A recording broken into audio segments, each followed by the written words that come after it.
Le guerrier A, anatomie descriptive des poumons dans le thorax, page 135-145. Anatomie descriptive des poumons. Généralité. Définition. Les poumons sont des organes pairs et asymétriques où siègent les échanges gazeux assurant l'hématose. Subdivision. Les deux poumons sont subdivisés en lobes, 2 à gauche, 3 à droite, par les sussures, 1 à gauche, 2 à droite. La subdivision ultérieure en segments, sous-segments et lobules est inapparente à la surface pulmonaire. 3 situations. Contenus dans chacune des cavités pleurales, ils occupent latéralement la cavité thoracique de part et d'autre du médiastin, auquel ils sont reliés par les pédicules pulmonaires. 2 configurations externes. 2.1 Aspect extérieur. Le volume du poumon est sujet à de grandes variations en fonction de la capacité du thorax, du temps respiratoire. Le poumon droit assurant 55% de la ventilation est plus volumineux que le poumon gauche. Sa capacité peut être mesurée par les épreuves fonctionnelles respiratoires EFR permettant de définir la capacité totale CT, volume total contenu dans le poumon après une inspiration forcée, environ 5 litres. Le volume courant VS, volume ventilé par chaque inspiration normale, environ 0,5 litres. Le volume de réserve expiratoire, VRE, volume qui peut être mobilisé par une expiration forcée au terme d'une inspiration normale, environ 1,5 litres. Le volume de réserve inspiratoire, VRI, volume qui peut être mobilisé par une inspiration forcée au terme d'une inspiration normale, environ 1,5 litres. Le volume résiduel, VR, volume d'air restant dans le poumon au terme d'une expiration forcée, environ 1,5 litres. Sa consistance, elle traduit son élasticité. Le poumon se laisse distendre lors de l'expiration, mais revient spontanément sur lui-même.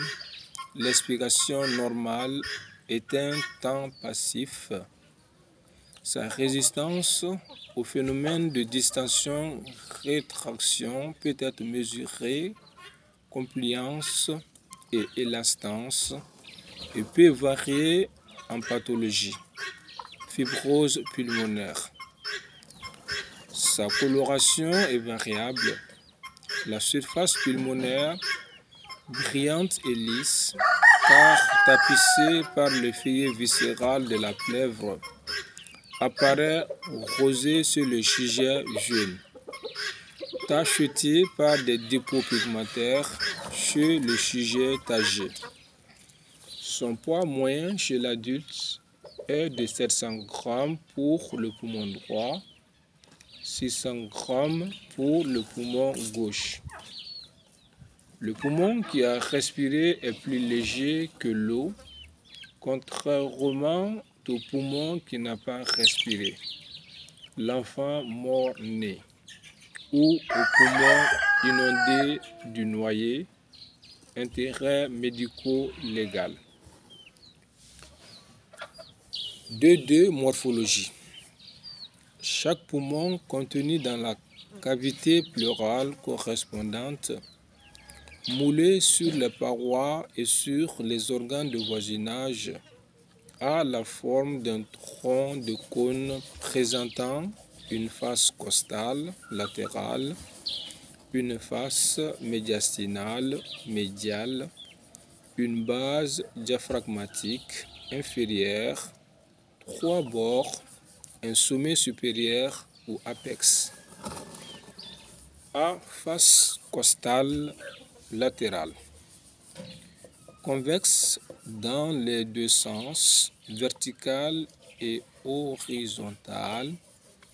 Elle est moulée sur la face interne de la paroi thoracique. Elle s'applique dans la gouttière costo-vertébrale, puis sur le flanc de la colonne vertébrale en arrière. Elle est barrée par le trajet des sussures pulmonaires, 2 sussures pour le poumon droit, sussure oblique ou grande sussure, oblique en bas et en avant, séparant le lobe inférieur des lobes supérieurs en haut et moins en bas. Sussure horizontale ou petite sussure horizontale se détachant en avant du milieu de la sussure oblique, séparant lobe supérieur et moyen. Une seule sussure à gauche, la sussure oblique, très oblique en bas et en avant, séparant les 2 lobes du poumon gauche, supérieur et inférieur. B. Face médiastinale médiale. Sensiblement plane dans le sens vertical et concave dans le sens antéro-postérieur. Elle présente à sa partie moyenne le hile pulmonaire. Le hile du poumon, c'est une dépression cratériforme où s'épanouissent les différents constituants des pédicules pulmonaires.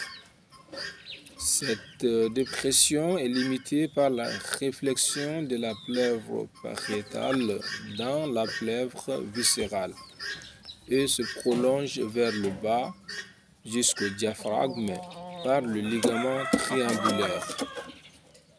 Le hile du poumon droit, grossièrement rectangulaire ou ovalaire, il présente un bord supérieur vertical et un bord antérieur oblique en bas et en arrière. Il est abordé par le pédicule pulmonaire principal droit avec ses 3 régions. Postérieure, bronche principale et majorité des constitutions du pédicule nourricier. Antérieure, artère pulmonaire droite avec sa branche médiastinale et une veine pulmonaire supérieure droite sur un plan antéro-inférieur. Inférieure, veine pulmonaire inférieure. Au niveau hilaire, le pédicule principal est fractionné en 3 pédicules lobaires, gagnant le lobe correspondant. Les sussures convergent vers le hile. Le hile du poumon gauche, plus haut situé et plus central que le hile du poumon droit. Il présente une forme en raquette. Il est abordé par le pédicule pulmonaire principal gauche avec ses 3 régions antérieures, postérieures et inférieures, comme du côté droit, à ceci près que l'artère pulmonaire gauche surcroise la branche, la veine pulmonaire supérieure, apparaissant franchement sous-jacente à l'artère. Au niveau hilaire, le pédicule principal est fractionné en deux pédicules lobaires gagnant le lobe correspondant. Autour du hile pulmonaire et de part et d'autre du ligament triangulaire qui le prolonge vers le bas. La face médiastinale, la face médiale interne du poumon présente une série de dépressions correspondant à l'empreinte de divers constituants du médiastin. À droite, les reliefs sont dessinés par les constituants veineux avant tout. Forte dépression pré- et sous-hilaire provoquée par le cœur atrium droit contenu dans le sac péricardique, dépression verticale pré- et sous-hilaire constituée par la veine cave supérieure, le tronc veineux brachiocéphalique et plus en arrière, le tronc artériel brachiocéphalique.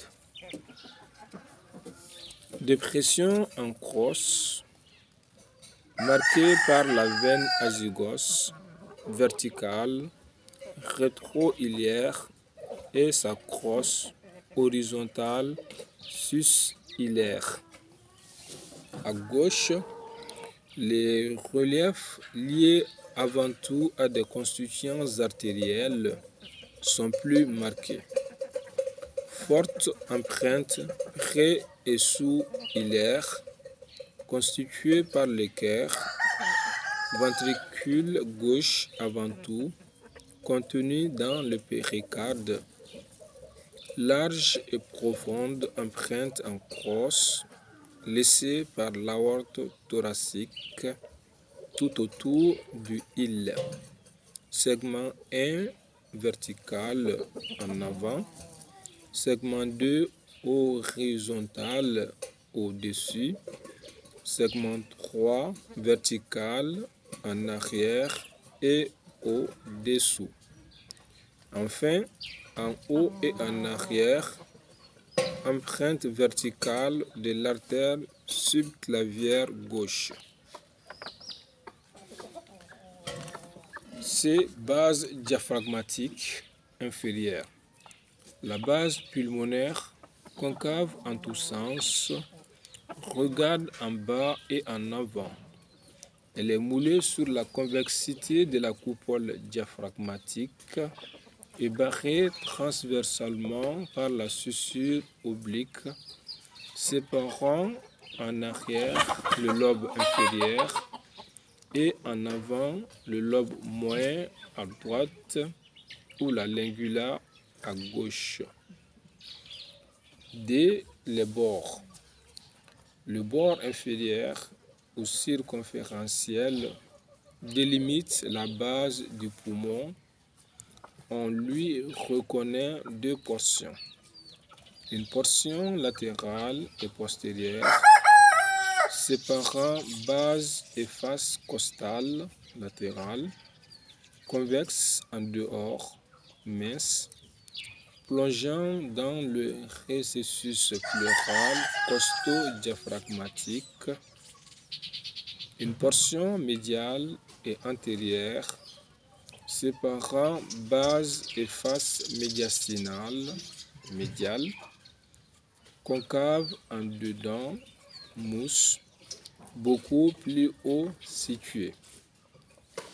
Le bord antérieur sépare en avant face costale et médiastinale, le bord antérieur du poumon gauche en rapport avec le cœur et fortement échancré, incisure cardiaque.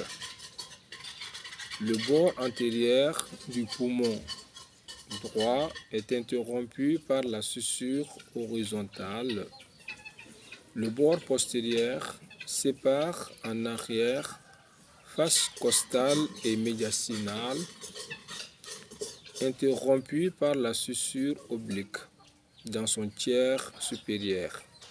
Mousse et peu marqué, il longe verticalement la colonne vertébrale à l'union face antérieure, face latérale des corps vertébraux. Le sommet du poumon ou apex, il fait saillie en dehors du thorax, au-dessus de l'orifice supérieur. On lui reconnaît deux faces, antérieure, convexe, oblique en bas, en avant et en dehors, postérieure, presque plane et verticale. Segmentation pulmonaire, lobes et sussures.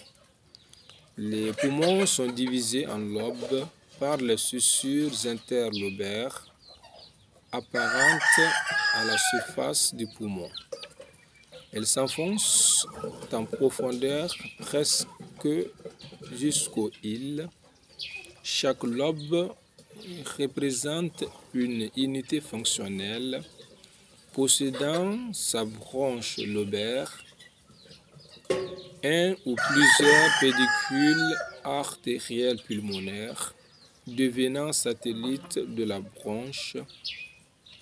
Les veines pulmonaires, par contre, ne sont pas satellites des pédicules broncho-artériaires et peuvent drainer des lobes différents. Le poumon droit est divisé par deux sussures en trois lobes. Deux sussures, sussure oblique, oblique en bas et en avant, sussure horizontale, branchée en avant de la sussure oblique, séparant lobe supérieur et moyen. Lobe supérieur, en fait antéro-supérieur. Lobe moyen, le plus petit. Lobe inférieur, le plus volumineux, en fait postéro-inférieur, en forme de pyramide à base inférieure. Fait important, si la sussure oblique est le plus souvent complète, sauf parfois dans sa partie postéro-supérieure, il est rare que la sussure horizontale le soit. Le poumon gauche est divisé en deux lobes par la sussure oblique, oblique en bas et en avant. Lobe supérieur, homologue des deux lobes droit, supérieur et moyen. Lobe inférieur, sensiblement symétrique au lobe inférieur droit. Les variations sont plus rares à gauche, la sussure étant habituellement quasi complète.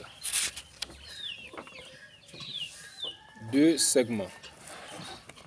Les lobes pulmonaires sont subdivisés en segments représentant une unité ventilatoire fonctionnelle, chaque segment possédant sa branche segmentaire, un ou plusieurs pédicules artériels pulmonaires, mais pas de pédicules veineux individualisés. Les veines siègent en effet dans le plan intersegmentaire et drainent deux segments adjacents. Ainsi, les segments ne sont pas séparés de façon évidente par un plan sussural, mais par un plan fibroélastique contenant les branches veineuses pulmonaires qui guident les exérèses chirurgicales segmentaires. Chaque lobe du poumon droit est ainsi subdivisé en segments. 3 segments pour le lobe supérieur, apical, dorsal, ventral. 2 segments pour le lobe moyen, latéral ou externe, médial ou interne. 5 segments en 2 groupes pour le lobe inférieur. Un groupe supérieur formé par le seul segment apical ou segment de folaire en situation haute et postérieure. Un groupe inférieur ou pyramide basale subdivisé en 4 segments. Baso-médial ou paracardiaque, baso-ventral ou ventro-basal, baso-latéral ou latéraux-basal, baso-dorsal ou termino-basal. La segmentation du poumon gauche est assez superposable à celle du poumon droit. 5 segments en 2 groupes pour le lobe supérieur. Groupe supérieur ou culmen subdivisé en 3 segments. Apical, dorsal, ventral. Groupe inférieur ou lingulaire subdivisé en 2 segments. Supérieur, inférieur. 5 segments en 2 groupes pour le lobe inférieur.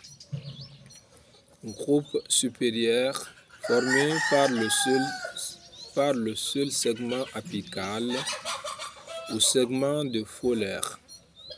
Groupe inférieur ou pyramide basale formé par 4 segments baso-médial ou paracardiaque, baso-ventral ou ventro-basal, baso-latéral ou latéraux-basal, baso-dorsal ou termino-basal.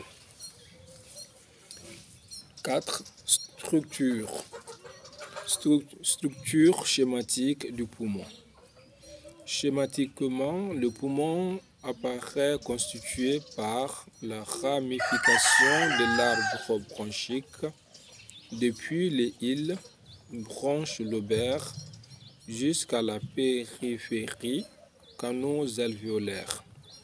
La trame vasculaire fonctionnelle, vaisseau pulmonaire et trophique, vaisseau bronchique, lymphatique, auquel on adjoint la ramification nerveuse. Enfin, un tissu conjonctivo-élastique constituant la charpente fibreuse. Le lobule pulmonaire. Il représente l'unité fonctionnelle du poumon. Sa forme est grossièrement polyédrique. Son volume de l'ordre de 1 cm3. Ramification bronchique dans le lobule. Les bronches segmentaires se subdivisent en 2 ou 3 branches sous-segmentaires, ventilant chacune un sous-segment. La division successive de ces branches sous-segmentaires aboutit aux branches suslobulaires, ventilant chacune un lobule.